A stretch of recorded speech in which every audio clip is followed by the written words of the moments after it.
a sure sign of a good time. The just right taste of Bud Light. Here we go.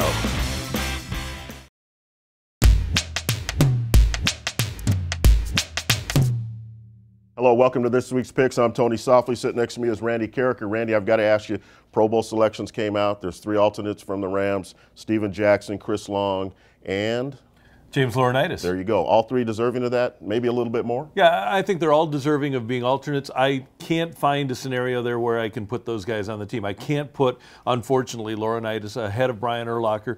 He had a better year, but Urlacher still has that cachet, or Patrick Willis, who didn't have as good a year but obviously was injured. I can't put Chris Long against Jason Pierre-Paul or Babin.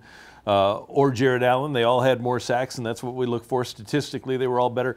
And at the running back position, as good as Steven was, I think Marshawn Lynch, who didn't make it, is a bigger snub than Steven. Yeah, there's no question. Eli Manning makes it. A couple other quarterbacks don't, like Cam Newton, who had a great year. But you know what? It is what it is. I think if they take away the fan voting, a third of that vote out of the equation, you get to see the real evaluation. Coaches who have to game plan against players who actually bump heads with those players. To me, that'll be a little bit more of a true picture, but they'll never take the fans out of that. Well, before they had the fans in, though, you had the same sorts of snubs. Players don't know what's going on, and they don't care. They're watching the players that they're about to play. For example, if the Rams this year were looking at teams that didn't include, they didn't play Detroit, they didn't prepare for the Lions or the Vikings, they didn't prepare to play some of the teams in the South, like Cam Newton, so they don't really see as much as a lot of fans do. I think that is a shot at fans that's unfair. I think there are a lot of fans that know a whole lot more about what's going on in the league, especially because of fantasy football, than players do. Yeah, I agree, disagree, but let's move on. Let's talk about the game. San Francisco's coming to town, NFC West champions. They're playing for first round bye. They actually are limping in here a little bit. They're a little beat up. Do they rest their players? Do they rest their starters? Is that the right thing to do? I don't think they can, because they're playing for a first-round bye in home field.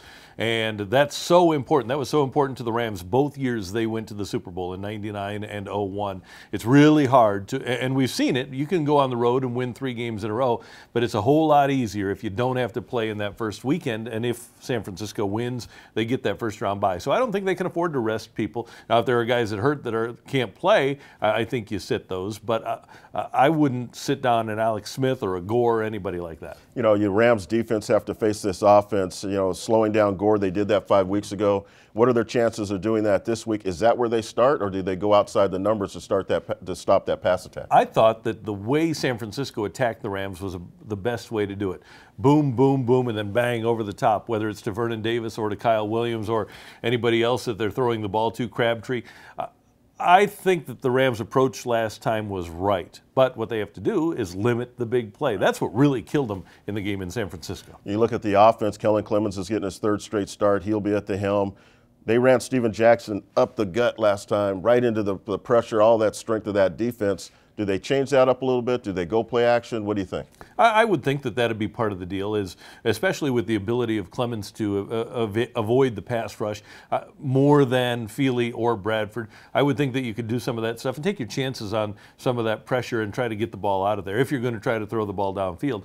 But I just don't think that man for man this offense stacks up. From about mid-season on, when you lost most of your offensive players, you really didn't have a chance with this offense. Ted Ginn might not play, dinged up. That's a good thing. They don't have to kick to him, right? Because they won't kick away from him. But I would think that whether it's he or Kyle Williams, you just, with the way, once again, because of injuries primarily, with the way the Rams special teams are constituted, I don't think you can afford to kick to anybody, because I just don't think that they have enough athleticism to take on a good, healthy team these days. Okay, here we are. We're at this point of the show. It's time to make our picks. What do you think? I think the Rams will score a field goal, maybe 2 in this game. I think the last time they played, it was 26-0. I would expect similar to what we saw last week in Pittsburgh, but the Rams will score a couple at home. I would say 27-6. Yeah, I'm going to go 27-7. I think they'll get a touchdown, but I don't think they get close enough for any more field goals, and it's going to be tight. It really is.